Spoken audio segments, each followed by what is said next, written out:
I don't mind spending every day.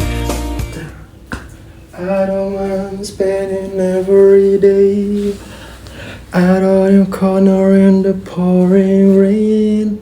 Oh, hey there, and welcome back to the Interaksi Podcast. Interaction is the solution. I'm Abdur, and today we're diving into something really exciting. It's about how we can apply Generation Z values like inclusivity, diversity, environmental consciousness, and mindful technology use to our parenting. Now, if you've been keeping an eye on the younger generation, you know that Gen Z is all about making the world a better place. They're passionate, socially aware, and yes, pretty technology savvy. And as parents, today or today, I think tomorrow or one day, like, yeah, we have a golden opportunity to take these values and teach them to our kids.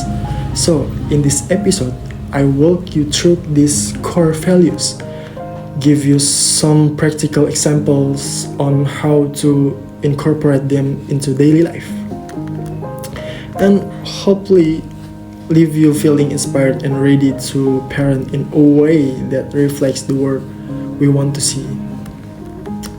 Alright, let's get started. Part 1. The power of inclusivity.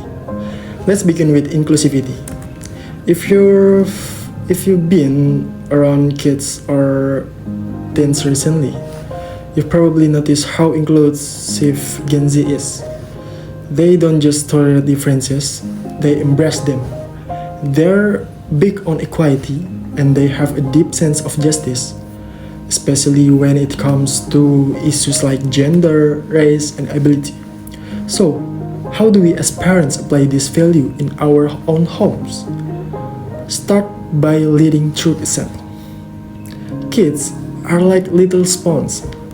They absorb everything.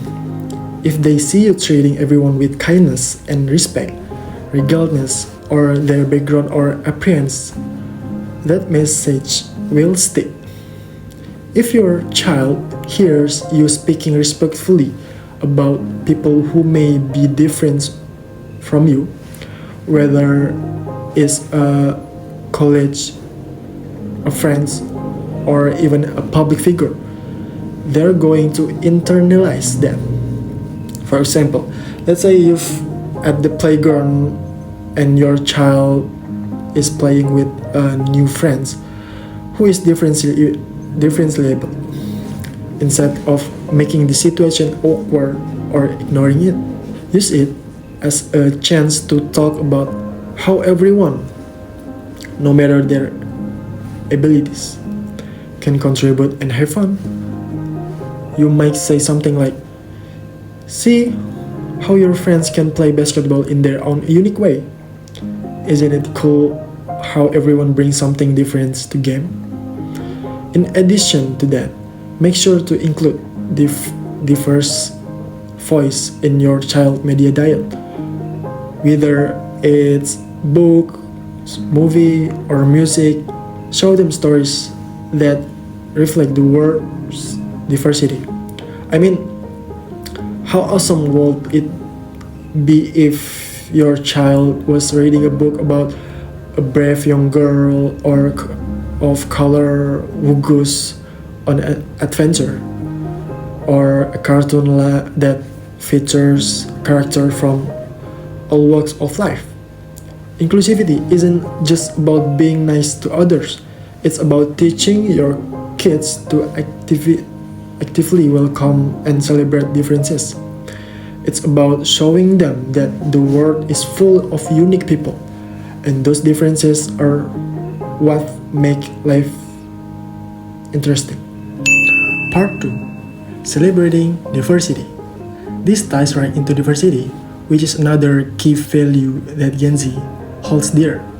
They don't just talk about diversity, they live it. So, how do we encourage this value in our kids? One of the easiest way is to expose your children to the diverse experience. Don't just talk about diversity, create opportunities from them to experience it firsthand. If you can travel, even if it's just a weekend trip to a new part of your city, different neighborhoods or communities can open their eyes to how people live, think, and celebrate life in different ways. But what if travel isn't always possible? Well, get creative.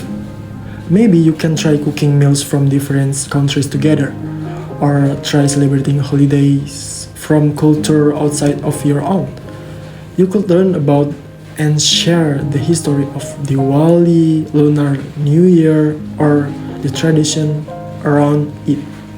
The goal is to help your kids appreciate different culture, tradition, and ways of thinking.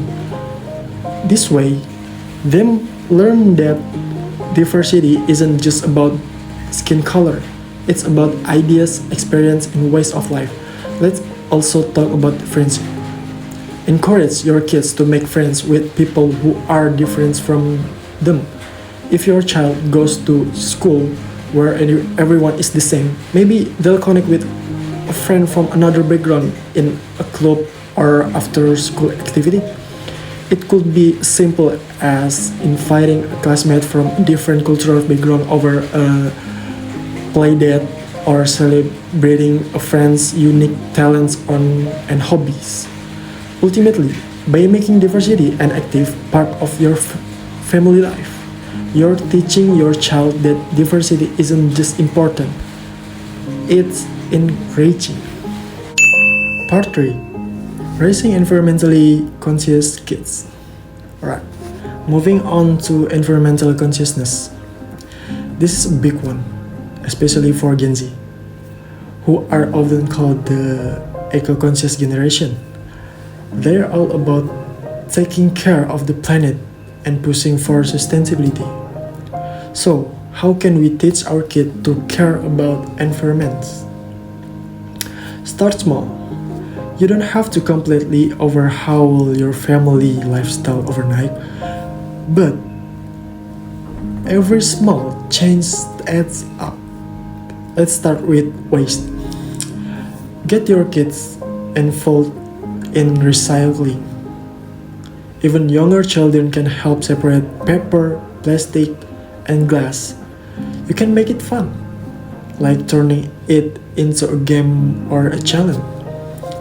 Let's see who can recycle the most this week. Like that. Another great way to teach environmental responsibility is through gardening.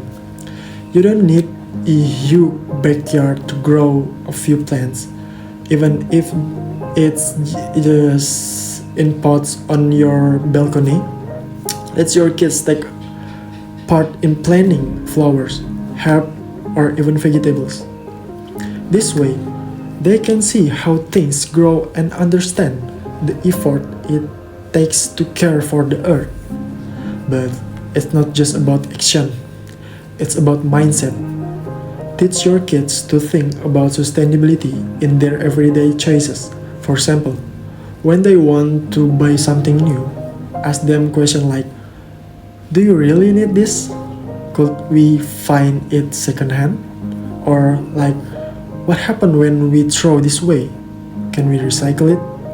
Helping kids understand the impact of their action makes them more conscious consumer.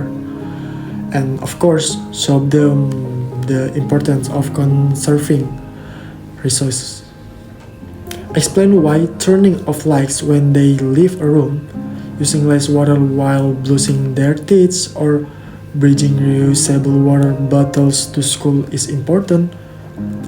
This isn't about being perfect, it's about building habits that support a sustainable future. Part 4. Mindful use of technology. Lastly, let's talk about technology. We can talk about Gen Z without acknowledging their relationship with technology. It's a huge part of their lives. But here's the thing, Gen Z also knows the risks of technology, like social media addiction, online bullying, or simply getting lost in a digital world. So, how do we raise kids who use technology in a mindful way? The first step is setting boundaries. For example, make a tax-free zones in your house, like the dining room or bedrooms. Dinner time can be a great opportunity to disconnect from screen and focus on connection with each other. So, show your kids that there a time and place for screens, but also a time for face-to-face conversation, family games, or outdoor play. Another way to promote mindful tech use is to encourage your kids to use technology creatively. For example, instead of just using an app to play games, help them explore education apps or even tools that let them create content. Maybe they could make a short video or learn to code. This shifts their relationship with tech from passive consumption to active creation. And don't forget about having open conversation about the digital world. Talk to your kids about the importance of online privacy, respectful behavior on social media, and how to spot misinformation.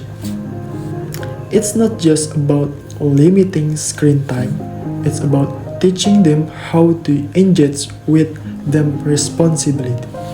So, there you have it. How to apply Gen Z values like inclusivity, diversity, environmental consciousness, and mindful tech use to your parenting. It's about leading by example, creating intentional experience, and fostering conversation that help your kids grow into compassionate, thoughtful, and responsible individuals. I hope this episode gave you some practical ideas for how to weave these values into your own family lives. Parenting isn't one size fits all job, but by embracing these principles, we can help our kids not just survive but thrive in today even changing world. Thank you so much for tuning in to this episode of Interaksi Podcast. If you enjoyed, don't forget to subscribe, share with friends, and leave a comment about how you're applying these values in your home. Until next time, remember, our kids are the future, and we have the power to help them shape it. Bye-bye!